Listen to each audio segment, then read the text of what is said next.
Amém. Deus abençoe. Graça e paz da parte de Deus, nosso Pai, e de nosso Senhor Jesus Cristo. Uma boa noite a todos. Vamos abrir a Escritura no livro de Apocalipse, no capítulo 4. Nós leremos a partir do versículo 7 até o versículo 11, por favor.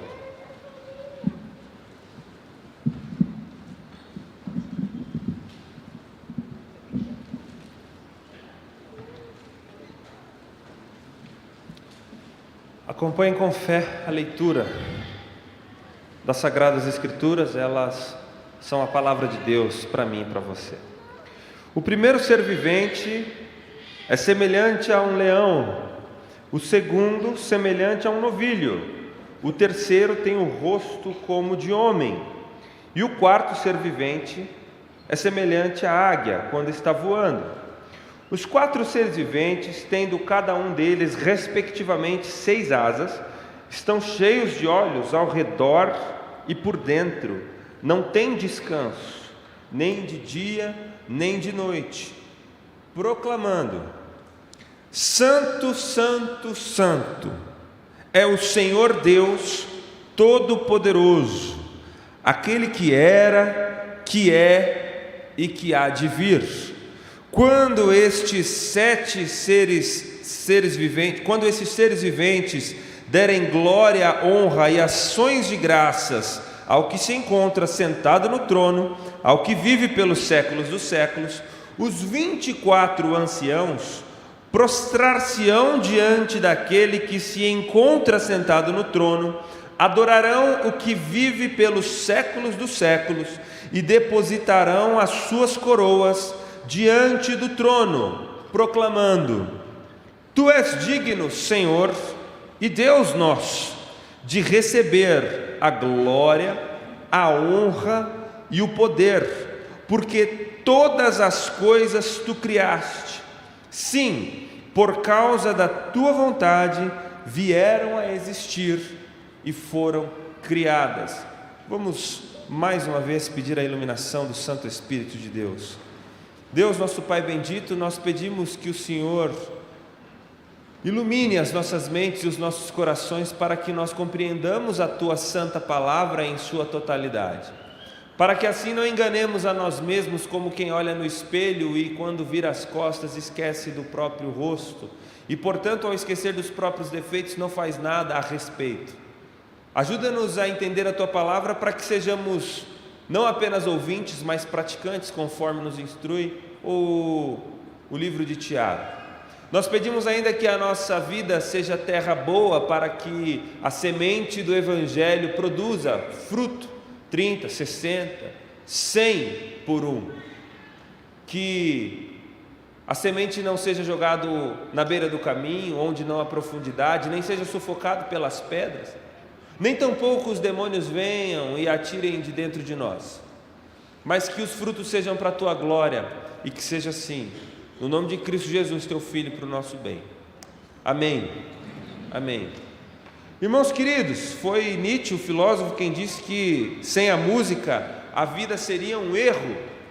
De fato, a música é algo muito importante nas nossas vidas. Mesmo aqueles que acreditam que não têm o dom para cantar, ainda assim são plenamente abduzidos pelo poder da música. Por exemplo, quando assistem um filme, imagina você se você assistisse um filme sem trilha sonora, como isso seria pacato, como isso seria sem graça, como isso careceria de algo que nós não saberíamos explicar, mas certamente sentiríamos falta.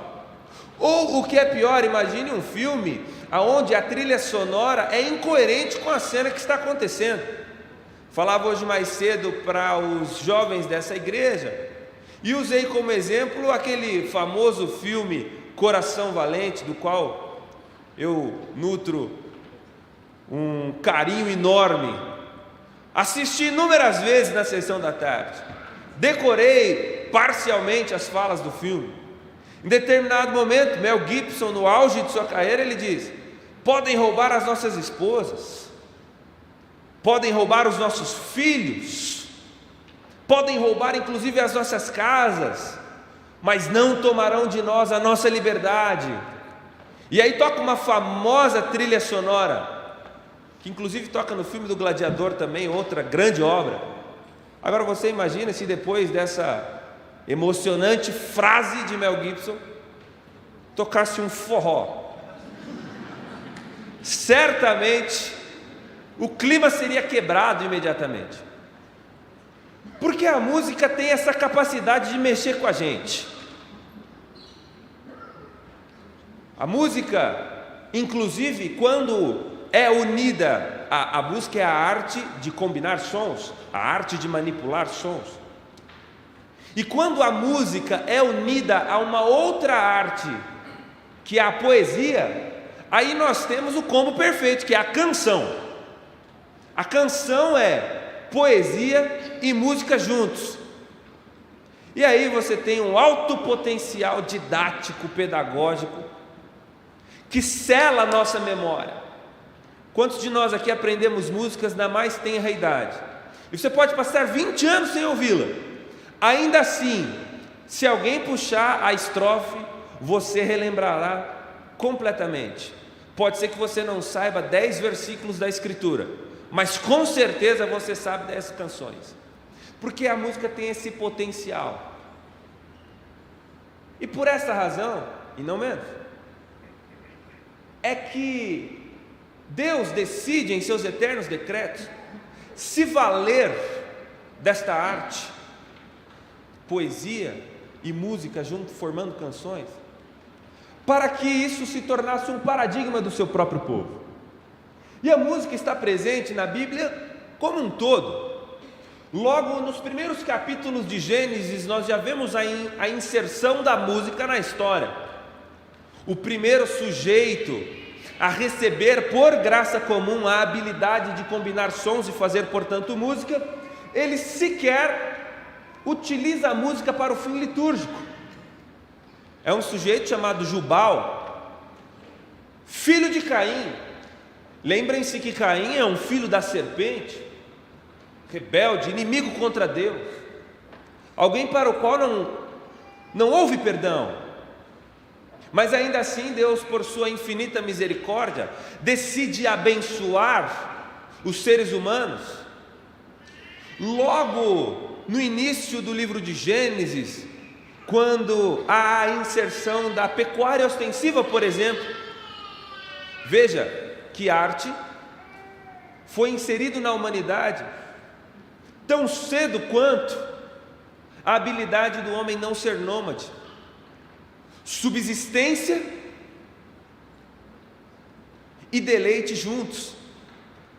Às vezes nós minimizamos o valor da arte e da música como se fosse algo secundário, como se fosse algo de segunda importância ou de segunda grandeza, como se não fosse algo necessário à vida. Ok, pastor, dormir, comer são imprescindíveis à saúde, mas Deus também é o Deus que ama a beleza. Ora, Deus poderia ter criado, por exemplo, uma cor apenas. Deus poderia ter criado apenas um sabor. Deus poderia ter criado apenas um som. Mas Deus decide exibir a sua glória e maximizar a sua glória em potências exponenciais. E Ele faz o ser humano de modo que o ser humano é capaz de ser um receptor dessa beleza. E é por isso que logo na criação, nós não vemos apenas uma criação utilitarista, uma criação apenas para subsistência, mas uma criação bela, uma criação para a contemplação, como o hino que nós cantamos, uma criação que, ao passo de que louva a Deus, como nós cantamos no hino Tu és fiel, ares, mares e tudo que há na terra louva ao Senhor. Ao passo que a criação glorifica, ela também beneficia os homens, quando estes observam a beleza. E é por isso que desde cedo a música está no meio da humanidade. A primeira vez que o povo de Deus se manifesta e se e se pronuncia a Deus em música é logo no livro de Êxodo, capítulo 15, quando eles terminam de passar pelo Mar Vermelho. Miriam, a mãe de todos os salmos, pega o seu tamborim e juntamente com Moisés canta uma música do Projeto Sola. Uai, vocês nunca ouviram? Não há Deus como nosso Deus. Na verdade, essa música chama Êxodo por essa razão. E então o povo de Deus, pela primeira vez, se pronuncia a Deus em canções. E o texto diz que eles não cantavam, eles exultavam. Uma mistura de cântico com exaltação, com alegria, com efusividade. A história da música na Escritura continua, e logo no livro de Reis, conta-se que quando o profeta Eliseu precisou se encher do Espírito Santo para receber um oráculo, ele diz: chame alguém que toque bem harpa. Não sem razão. Também até então rei Saul, quando ficava perturbado, ansioso em seu espírito e possesso por espíritos malignos, o convocado da vez era Davi, para tanger a sua harpa. E com isso, de modo sobrenatural, Saul era acalmado em seu espírito por conta da música que Davi tocava. O tempo passa e agora a música não é apenas uma expressão individual ou coletiva fora do culto, mas Davi também insere no culto e na liturgia. E está aqui uma coisa curiosa: Deus, ele decide que algumas criações humanas, desde que remidas, elas podem ser utilizadas como forma de adoração. E isso é muito curioso. Isso explica, por exemplo, por que no livro de Apocalipse a Nova Jerusalém é uma cidade, sendo que cidade é uma criação humana, jardim é uma criação de Deus, o Éden. Mas foi Caim quem fundou a primeira cidade. E a Nova Jerusalém é uma cidade, criação humana, mas que tem um jardim no meio. Logo, a história, neste sentido litúrgico, ela é colaborativa. Ela não vem apenas um manual do céu como as coisas devem ser feitas, mas Deus, dentro da história da redenção, ele assume algumas coisas que os seres humanos fazem e insere isso na liturgia. Isso é muito belo.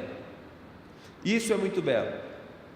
Porque Davi, na intenção de construir um templo que Deus não havia pedido, e que Deus inclusive não permite, e que Deus diz que apenas Salomão o faria, mas Davi tenta deixar tudo pronto.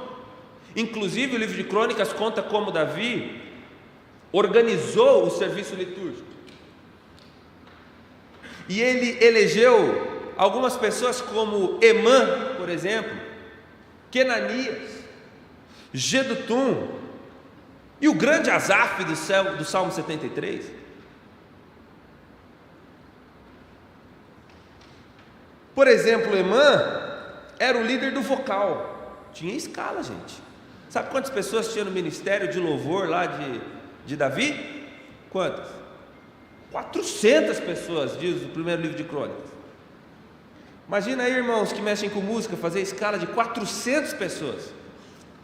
Às vezes com 50, 60 nas nossas igrejas. Lá na IP Alfa tem 100 e pouco, já é difícil demais. Você imagina fazer escala para 400 pessoas. O segundo livro de Crônicas diz que eles eram mestres na arte de tocar instrumentos e de cantar canções. E então, agora o culto ao Deus vivo formal recebe também manifestações musicais. Depois que Israel e Judá são invadidos, respectivamente, pelos assírios e pelos babilônios, eles passam um longo período sem poder se manifestar. Inclusive, há um salmo belíssimo, aonde lá na Babilônia pede-se para que os judeus tocassem as suas harpas, e eles dizem: como é que podemos tocar? Se estamos distantes de Jerusalém, que a nossa língua se grude ao céu da boca, se nós cantássemos as canções que nós cantávamos lá em Jerusalém. Mas Deus, em sua poderosa mão, traz de volta. Inclusive um dos famosos salmos de degraus são escritos nesse ínterim. Quando voltamos, estávamos como quem sonha. O 126, a nossa boca se encheu de riso. E aí, curiosamente, quando Neemias e Esdras voltam para reconstruir o país, o texto diz em Neemias capítulo 12, que eles fazem 2 coros, dois corais. Eu sei que aqui vocês têm uma longa tradição de coral, né? Quantos corais tem aqui na igreja? Tem um bocado, não tem não? A última vez que eu vim aqui no encontro de música aqui, falaram que tinha um monte de coral. Glória a Deus por isso. Lá nessa época tinha 2. Um era liderado por Neemias, o próprio Neemias puxava o coro, olha aí. Além de pedreiro e copeiro, era também regente de coral. E Esdras também um outro coro. E aí um ia por um lado do muro, outro ia por outro lado, e quando eles se encontravam, eles formavam um grande coral de louvor a Deus. A história da redenção continua, e nós temos não menos do que um livro inteiro de canções na Bíblia, o livro de Salmos, que está bem no meio da sua Bíblia. Se você abrir a sua Bíblia no meio, você abrirá provavelmente no livro de Salmos. São no mínimo 150 orações, que a maioria delas são canções. Para não falar de todos os profetas, vamos pular logo para o Novo Testamento, onde nós temos inúmeras manifestações. O livro de Lucas, por exemplo, nos 2 primeiros capítulos, começa com 5 canções. Um coral angelical, que provavelmente não tinha nenhum coralista desafinado, até mesmo porque todos eram anjos. Quando eles cantam glória a Deus nas alturas, paz na terra a quem Deus quer bem, e no eixo que ficou conhecido dentro da ampla tradição da igreja como glória em excelsis Deo. Nós temos o cântico de Isabel, quando Maria chega em sua casa e ela diz: bendita sejas tu entre as mulheres, bendito seja o fruto do teu ventre. Um hino que ficou amplamente conhecido na tradição cristã como Beatitude, sua versão em latim. Nós temos também o Zacarias cantando o famoso bendito Senhor, o Deus de Israel, que veio, redimiu o seu povo, erigiu um chifre de salvação. Esse é o termo original. Hino que ficou conhecido como Benedictus, porque a sua primeira expressão é bendito o Senhor. Nós temos também o cântico de Simeão, que ao pegar o menino Jesus no colo, no 8º dia de nascido, ele diz: despede-me em paz, Senhor, porque os meus olhos já viram o Rei. E nós temos também o famoso cântico de Maria: Magnificat, a minha alma engrandece o Senhor, o meu espírito se alegra em Deus, o meu Salvador. O próprio Senhor Jesus Cristo, depois de tomar a última ceia, receber o beijo da traição, o livro de João diz que ele sabia que era chegado a sua hora, angustiado em seu espírito, antes de ir para o Getsêmani para pedir e implorar ao Deus Pai que passasse, se possível, dele aquele cálice. Ele não o faz sem antes, em Marcos capítulo 14, sem antes cantar um salmo com os seus discípulos.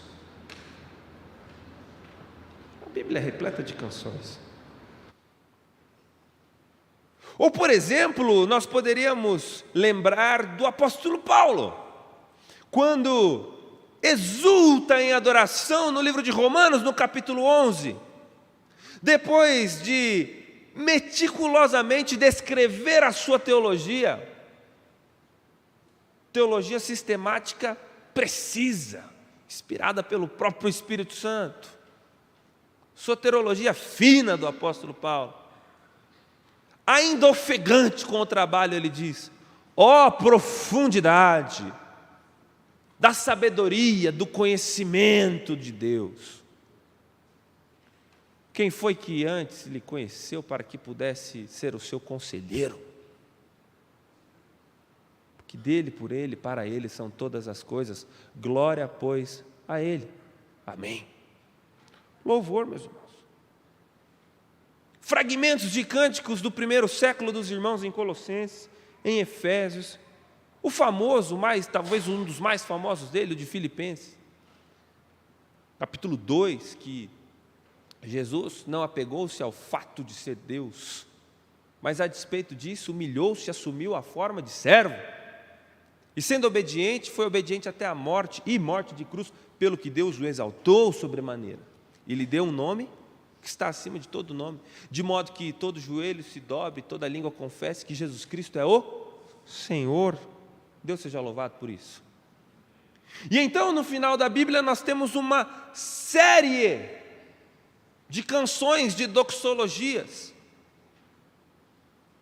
Por exemplo, o livro de Apocalipse, no capítulo 5, no versículo 11. João vê milhares e milhares, milhões de milhões, segundo as traduções mais recentes. E as vozes deles eram tantas que pareciam um oceano que ruge com muitas águas. Quem já foi em jogo de futebol sabe que dentro de um estádio com 60, 70 mil pessoas, todo mundo cantando junto, aquelas vozes unidas com aquela reverberação do local, parece um oceano. Aquela voz, ela fica opaca, não dá para você identificar a voz de quem é de quem, porque toda a voz se torna uma só. Essa experiência que João descreve dos milhares e dos milhões de milhões, como ele diz no capítulo 5. E eles dizem o quê? Digno é o Cordeiro, que esteve morto, mas vive pelos séculos dos séculos. Ou, por exemplo, como o próprio livro de Apocalipse, no capítulo 14. No versículo 11, que diz que todos em uma só voz clamavam em alta voz, bradavam em alta voz. E daqui a pouco nós vamos aplicar isso. Deus não gosta de crente que canta miando, não. Alta voz. Cantavam sobre a grandeza de Deus. Comprovado que música está presente em toda a Escritura, agora ficou um pouco mais fácil de defender aquilo que o pastor Marco pediu para eu vir fazer aqui. Ele pediu para eu dizer que música é uma forma de adoração. Eu espero que você esteja convencido a partir disso. Mas além disso, o texto que eu escolhi hoje tem algumas informações importantes para nós e que devocionalmente eu gostaria de tirar duas lições. A primeira delas, o texto aqui está descrevendo para nós uma liturgia celestial. Veja bem, o texto está dizendo aqui de um momento de culto lá no céu. O oficiante não é um presbítero nem um pastor, são seres viventes que tem uma descrição difícil de a gente imaginar. 4 indivíduos, um se parece com um leão, outro se parece com um bezerro, outro se parece com um homem, outro se parece com uma águia. Quando está voando é bem específico. Não obstante, eles têm olhos por toda parte, por dentro e por fora. estão cheios de asas, 6 cada um. É uma criatura emblemática. Além dessas criaturas que fazem parte de uma classe que João descreveu como seres viventes, que nós não sabemos muito bem explicar, mas são espíritos ministradores diante de Deus, oficiantes de liturgia. Nós também temos aqui os 24 anciãos. E esses 24 anciãos também fazem parte deste ritual de adoração ao trono de Deus. E eles, em parte do seu ritual, fazem uma espécie de coreografia quando ajoelham-se e depositam as suas coroas. Tudo uma linguagem simbólica, como a maioria, pelo menos a forma como nós presbiterianos entendemos, como a maioria da literatura apocalíptica. Agora, o fato é que esta visão de João tem algumas coisas muito interessantes. A primeira delas é o conteúdo do louvor que está na boca dos seres viventes. Acompanhe novamente. Santo, santo, santo é o Senhor Deus, o Todo-Poderoso, aquele que era, que é e que há de vir. E no versículo 11, o conteúdo do cântico que está na boca dos 24 anciãos.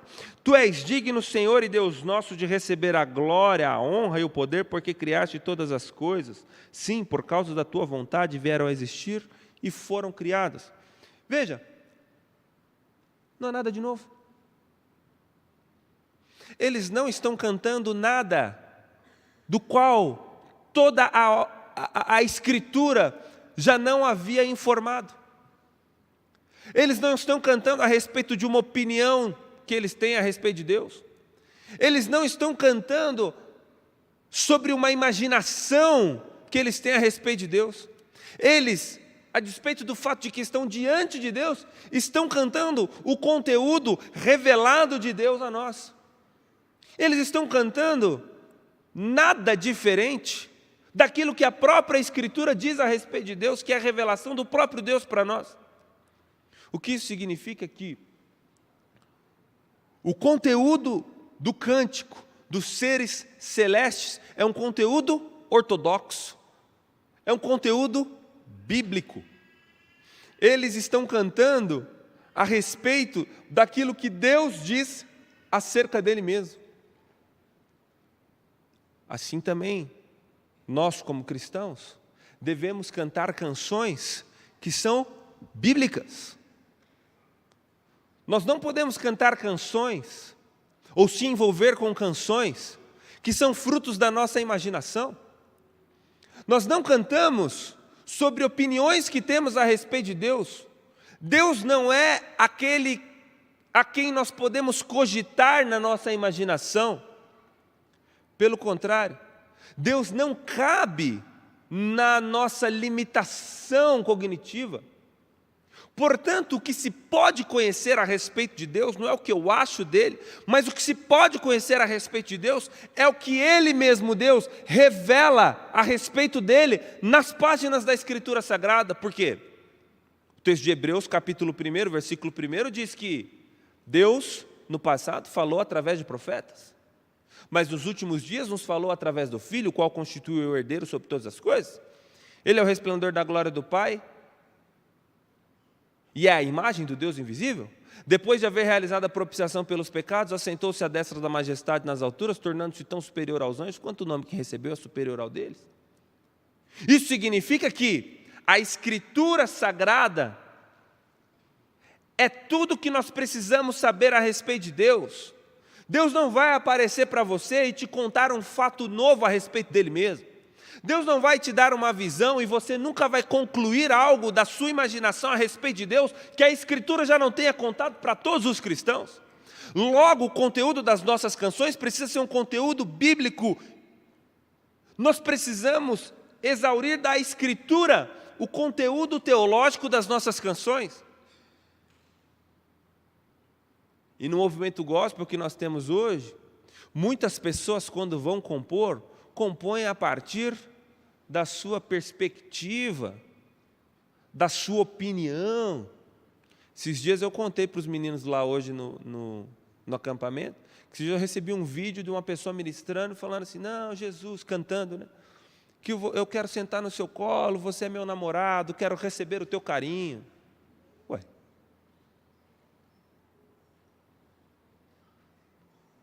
Que tipo de revelação é essa que eu nunca soube? E eu já li a Bíblia algumas vezes, nunca vi essa expressão. Portanto, o que deve habitar ricamente no nosso coração é a palavra de Deus, como diz Colossenses capítulo 3. E a forma de nos edificarmos mutuamente é falando entre nós com salmos, hinos e cânticos espirituais. Esse é o modo ordinário para ser cheio do Espírito. Agora, como que nós vamos ser cheios do Espírito se o conteúdo dos nossos cânticos não são o conteúdo espiritual? Por isso, nós precisamos cantar a Bíblia. Agora, meus irmãos, quando eu digo cantar a Bíblia, eu não estou dizendo que tudo que está na Bíblia tem que ser cantado. Tudo que nós cantamos deve estar na Bíblia, mas nem tudo que está na Bíblia deve ser cantado.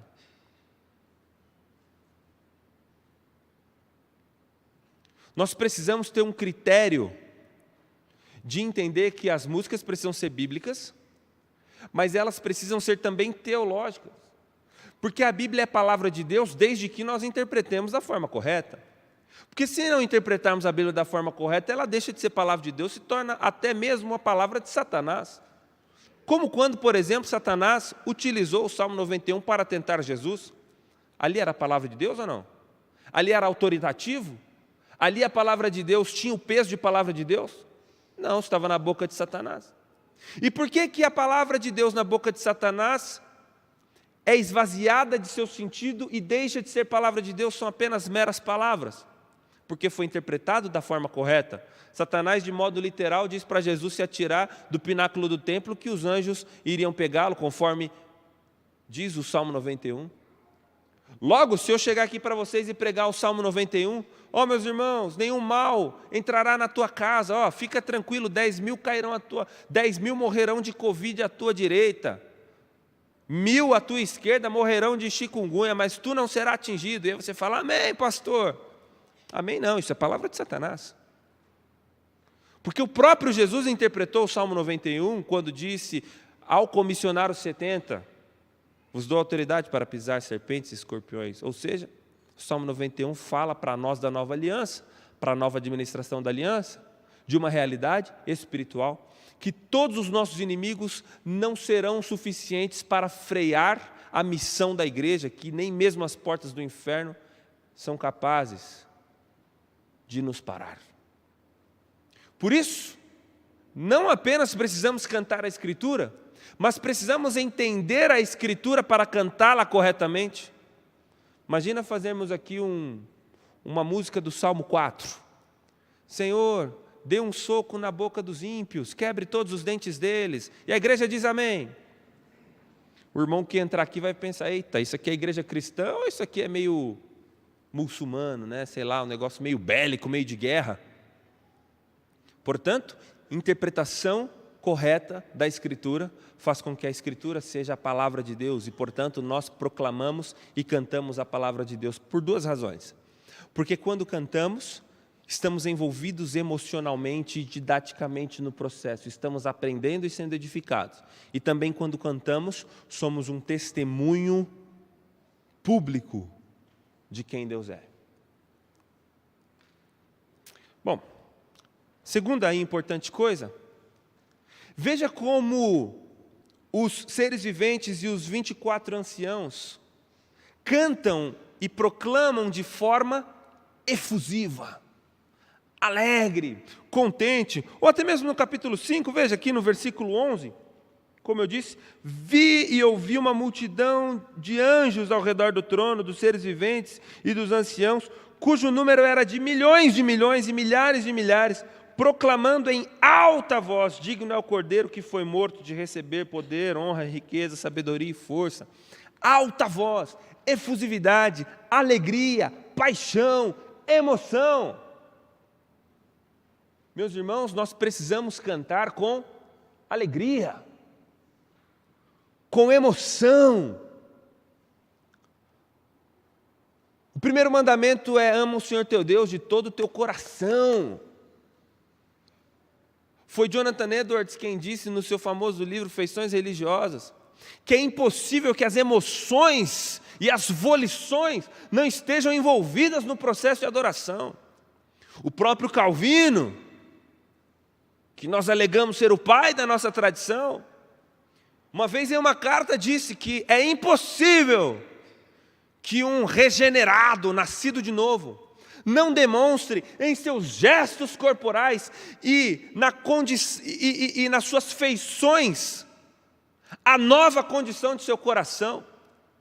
É impossível que o sujeito seja nascido de novo e ele fale das maiores grandezas de Deus como se estivesse citando uma tabuada. Porque o crente verdadeiro se emociona.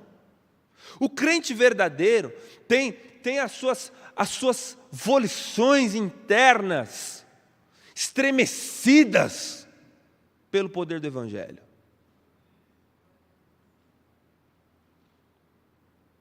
Tem gente que dorme no culto, que fica com sono no culto. E aí talvez você diga assim: pastor, você não sabe o quanto que eu estou cansado. Você só fica bocejando e fica com muito sono no culto, porque o culto não te entusiasma. Porque eu duvido, 43 do segundo tempo, Brasil e Argentina, 1-1, final da Copa do Mundo, você está dormindo. Eu duvido, do nada, estou cansado. Porque se um negócio te entusiasma, você não consegue dormir. O culto, a adoração tem que ser entusiasmante. Você tem que deixar ele mexer com você. Não, mas eu sou esse tipão mesmo, pastor. Eu sou mais assim, secão mesmo, sabe? Estranho, hein? O anjo, quando chegou para Maria, disse: alegra-te, favorecida. É estranho o crente carrancudo. Eu não lembro de ver na Bíblia nenhum crente carrancudo, nervosinho, bravinho. Não lembro. Eu lembro de ver gente gentil, emocionado, gente que chora, gente que se deixa levar pelos santos afetos.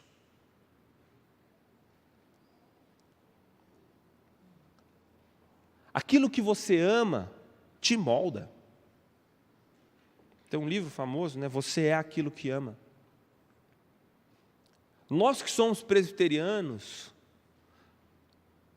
e corretamente valorizamos a intelectualidade, mas veja, a nossa fé não é uma fé cognitiva. A nossa fé é uma fé que fala a mente, sim. Mas a nossa fé é uma fé que mexe com absolutamente todas as dimensões do nosso ser. A nossa fé não é uma fé gnóstica, que tem a ver apenas com o aspecto intelectual. A nossa fé mexe com a gente. A nossa fé mexe com a gente. Aí as irmãs assistem o dorama e fica chorando, mas nunca derramou uma lágrima na presença do Senhor. Aí os irmãos choram na final do campeonato, mas nunca sentiu aquela emoção quando levantou as suas mãos e disse: tu és fiel, Senhor. Tu és fiel, Senhor. Às vezes, meus irmãos, a gente canta pro forma. Às vezes a gente canta como se estivéssemos num ritual barato.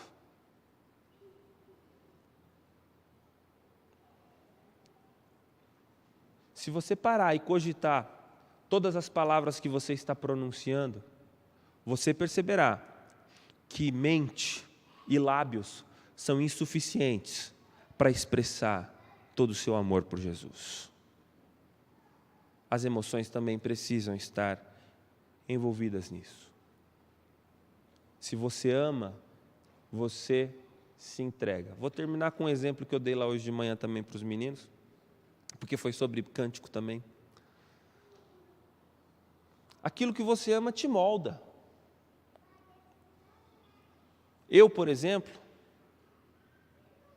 eu sei na minha cabeça que eu preciso ir à academia. E a ciência diz que o homem é o Homo sapiens, que o que nos distingue de outros animais é a sapiência, é a intelectualidade. E eu sei que eu preciso ir para a academia, eu sei de todos os benefícios que frequentar a academia traria para a minha própria saúde. Eu sei disso, eu estou convicto disso. Eu sei com certeza, sem dúvida nenhuma, que eu preciso ir.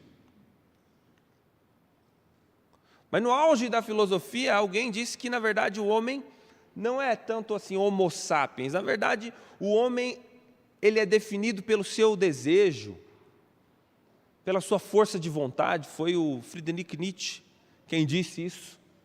Ele disse, olha, na verdade, o homem ele é aquilo que ele deseja. Porque se você querer algo, você consegue se redimir através do desejo, não é só a convicção, é o desejo. E meus irmãos, eu quero muito ir à academia. Eu juro para vocês que eu quero.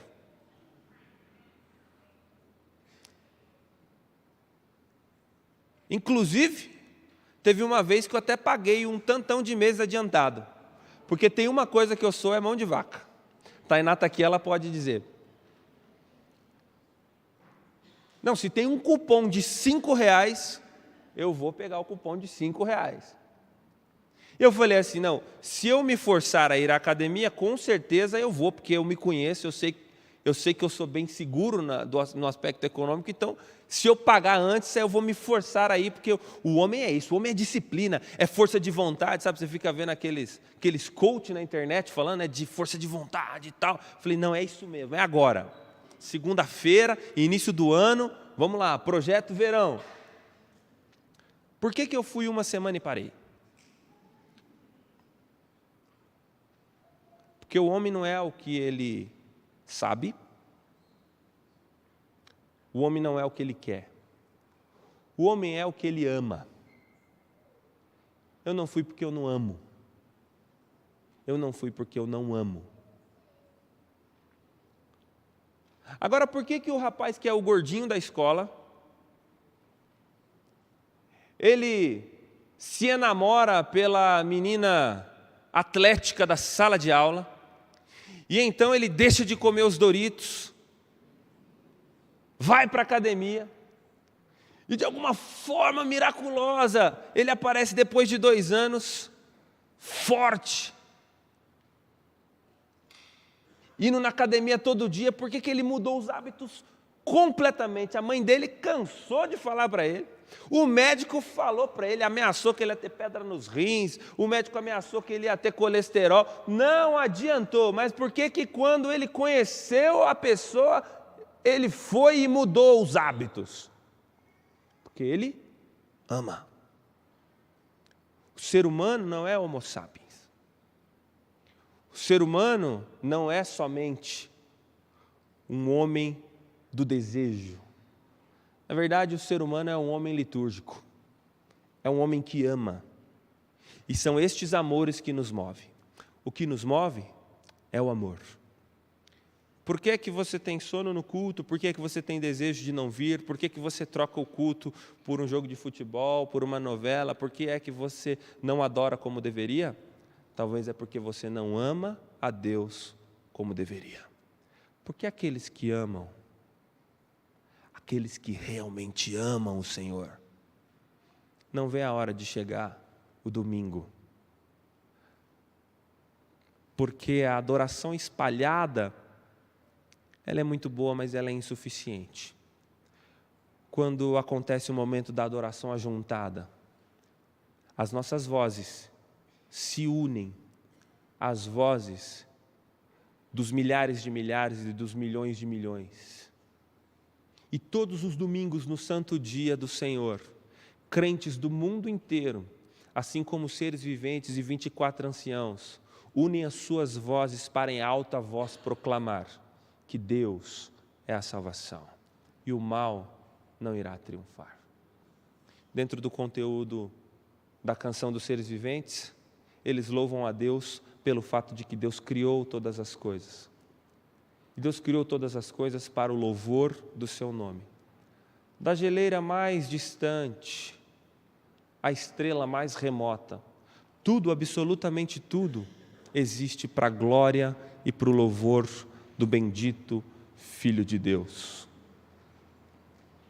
O nosso coração é o único rebelde na criação. Nessa sinfonia cósmica que canta louvores a Deus com o som do mar, dos pássaros, dos planetas e das galáxias que nós nem cogitamos que existe, tudo numa afinação milimétrica, cantando e louvando o Criador de todas as coisas, que com a sua batuta rege e baliza o louvor de toda a criação.